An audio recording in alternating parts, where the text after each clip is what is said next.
Welcome everyone back to the channel. Flat Tire Dan.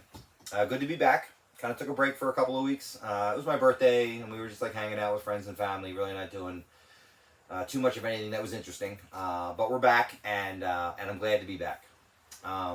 Yes, I'm in the camper. There's a reason for that and I'll get to it. But sometimes it's just like hanging out here. But there's a reason and I'll get to that in a minute. So for those of you who follow us on Instagram, and if you don't, you should, flat_tire_Dan. I posted a picture this morning from a trip we took this past weekend. Now, I guess it was the last episode from the big trip I took with Triton when we were camping in West Virginia. I posted some pictures from West Virginia University. We kind of swung by there on our way to our campground in West Virginia. And I explained in that episode that I'm a big college football fan, and that I'm also sort of really interested in like big college campuses, very historic college campuses. You know, the architecture and the landscaping and the sports stadiums and stuff like that. Like I really do find all that interesting. And so we were in the neighborhood, so I did a quick visit and took some pictures and shared them with you guys. And then I guess it was a couple of months ago, a good friend of mine and I decided that we were going to take a long weekend out at Penn State University. Now, I live in Pennsylvania. I have my whole life. And as far as, you know, big, historic Division I football program colleges and college campuses, that's our hometown team. And I wanted to get out there, kind of a bucket list thing for me. And she had some friends and family out there. And so we planned kind of a long weekend out there. And this was a couple of months ago. And then between then and now, the camper showed up in our lives. And so we amended that plan and turned it into a long camping weekend out at Penn State University, which just made it that much better. So we jumped in the camper and we took it out to Penn State University for this past weekend. Now, before I get into kind of what we were doing out there and all that kind of stuff, I do want to take a minute and kind of talk about the camper and my truck, because this is my first real trip with the camper. And even though I have it set up at home, you know, and I can try things out and stuff like that, you really don't know if everything's working the way that it's supposed to, or you know, unanswered questions about a camper until you actually stay in it, right? And so we took it out there for the 3-day weekend. Now, like I'd run the refrigerator, I'd run the heater and the fireplace, but not for 3 days, you know? And so it was just a good sort of test for the camper. And I can tell you what, like it really did everything that it was supposed to. I mean, we had great weather while we were out there, and we had really bad weather while we were out there. And it didn't matter. Like it worked great. I didn't have any unexpected problems or issues. Like it did everything it was supposed to do. And so I continue to be a fan of Forest River campers. And then like as far as my truck now, you know, on paper says it should tow this camper no problem, and it did.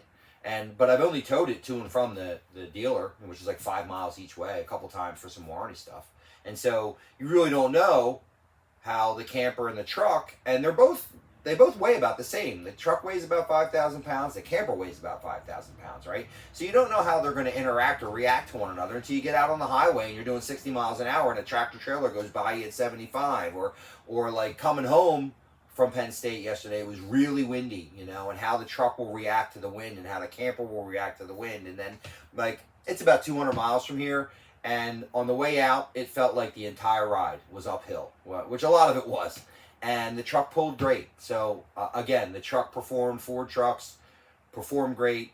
Recommend those. And Forest River campers, like this thing is 4 years old. It's a used camper, and it did everything that we expected it to do. So super happy with both of them. But anyway, let's get into the trip. So we got out there Friday. We were fortunate enough to find a campsite out there on a home game weekend, which isn't the easiest thing to do. And we found a campsite at a campground maybe 20 minutes from there that seemed to be all people there tailgating for the football game, which was kind of a cool environment to be in. We got set up on Friday and we headed over to the campus, and Friday was a beautiful day.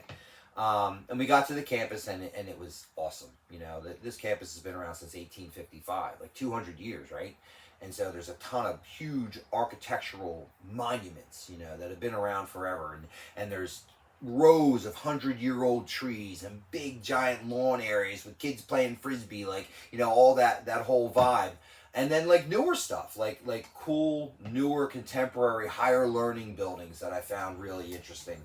And so it was all like really cool, right? Now, I don't claim to be the smartest guy in the group, right? And I had known from the literature that we had gotten from the campground, our football tickets and everything, that it was homecoming weekend. I just didn't know exactly what that meant, right? When we got onto campus, I realized that homecoming weekend, for the probably 2 or 3 of you out of the whole world that doesn't know this, is that is the weekend that the college invites the alumni to come back and visit for the weekend, and they have all kinds of alumni events and all kinds of alumni at the football game and all that stuff. And so they were everywhere, and they were all awesome. Like, everybody was happy to be there, and they all had their little pins on them what year they graduated, and so the campus was just filled with these people, showing their kids and just all kinds of cool stuff, right? And then the campus is surrounded by restaurants and bars and stores and shops and all kinds of stuff, and all of those were busy and full with alumni, and they all had tables out front giving stuff away. It was just a really cool environment. And all the alumni were great. Everybody was super friendly, and they were super happy to be there, so it just added to the entire experience, right?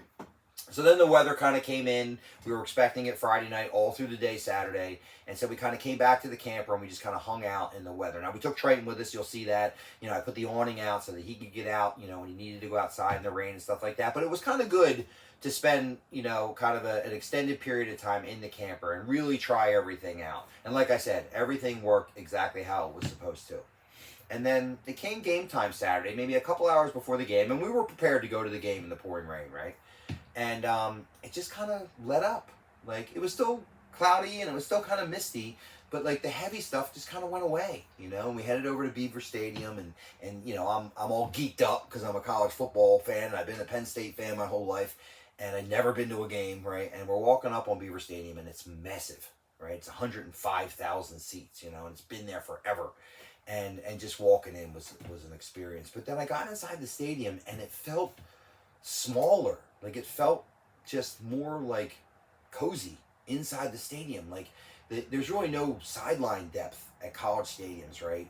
You get at a pro football stadium, and we were sitting in the lower level, so it felt like we were right on top of the field, and we were right there with the coaches and the players, and then the pageantry of it all, the marching band coming in, and then the players running onto the field, and the alumni everywhere, and they were crazy Penn State fans, obviously, and it just was such a great environment, and the weather let up just enough for it to be a fun experience, and we just had a blast. It was just a great experience. Even if you're not a sports fan, which I'm a crazy sports fan, but even if you're not a sports fan and you get the opportunity, these institutions are all over the country, to visit one of these places, they're just awesome. Architecture, landscaping, great people, higher learning, all of it I just find really interesting, and I would suggest, if you were interested in any of those things, take the opportunity. I'm really glad that I did. I'm going to continue to do so. I'm hopefully going to visit some other campuses over the next few years and just kind of check them all out. So anyway, that's a trip. Now, I got some pictures and video, but probably not as much as I should have, and that's because I found myself getting caught up in the moment, right? If you know what I'm talking about. I was blown away by so much of the stuff, and it would strike me halfway through something hey, you're supposed to be getting some content here, taking some pictures, taking some videos. So there's not a ton, but I think there's enough. Hopefully it conveys to you, just the environment and the great vibes that were there the entire weekend. Like I said, everybody was super friendly. Triton had a great time. I was with great company, and it couldn't have gone better. But like I said, if any of that interests you, these older, historic, big Division I college campuses are super cool. Coming up, getting into riding season. Got an appointment next week to get the jet ski winterized and put her away for the winter, and then get the X3 out, coming up pretty soon. Been talking to my buddies about getting some riding in, and then I'm going to try one more time this season to get the camper out. I'm just going to kind of play that by ear, see what the weather does. But if I do, I'll try and take it someplace cool and take you guys along with us. As always, super grateful for you guys watching. Even being away from creating content for a few weeks, I was kind of keeping an eye on the channel, obviously, and viewership was still going up, and people were still subscribing. And if you're viewing and you haven't subscribed yet, please do. It obviously helps us reach more viewers, and it just makes it easier for us to create more content. So please subscribe if you haven't. And the comments were still coming in about past episodes and questions, and that's just all so cool. I really appreciate it. I'm really grateful for everybody who's been interacting with the channel and watching and viewing and subscribing and all that kind of stuff. So again, super grateful. If you can't tell from the pictures and stuff, we're having a blast, right? And just knowing that you guys are watching, that I can put this stuff together and share it with you guys, just makes it that much more fun. So thank you everyone who's been watching. And remember, stay tuned for more content from Flat Tire Dan. I'll see you.